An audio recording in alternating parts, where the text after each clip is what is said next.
సంహిత, ఇందాక నేను రోడ్ మీద వెళ్తుంటే ఒక అడుక్కున్న అబ్బాయికి నా డ్రెస్ ఇచ్చాను. నాకు అందరికీ చెప్పాలని ఉంది. నేను చాలా గొప్ప పని చేశాను కదా. దానం చేయడం ఒక గొప్ప పనే, కానీ అది అందరికీ చెప్పి గర్వపడడం దాని ఫలితాన్ని పోగొట్టుకోవటమే.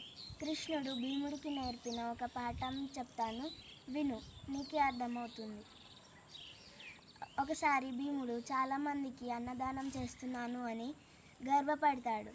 అది చూసి కృష్ణుడు తనని ఒక ఊరి చివరన ఉన్న హనుమంతుడి దగ్గరికి తీసుకొని వెళ్తాడు.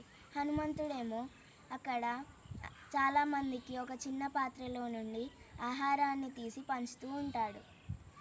కానీ ఆ పాత్రలోని ఆహారమేమో అయిపోదు.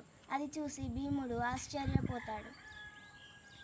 అప్పుడు హనుమంతుడు అంటాడు, నేను ఈ పనిని నేను చేస్తున్నాను అని అనుకోవట్లేదు, దేవుడు నాతో చేపిస్తున్నాడు అని అనుకుంటున్నాను. కాబట్టి ఈ పాత్ర ఎప్పటికీ నిండుగానే ఉంటుంది.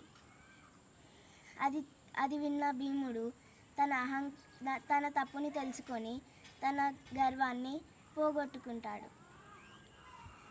చూసావా, దీని నుంచి నువ్వేం నేర్చుకున్నావు? అవును సంహిత, నువ్వు చెప్పింది కరెక్టే. మనం దానం చేస్తే సైలెంట్గా ఉండాలి, ఎవరికి చెప్పకూడదు. మనం చేసే దానం గర్వంతో చేయకూడదు, ప్రేమతో చేయాలి. అదే నిజమైన ధర్మం.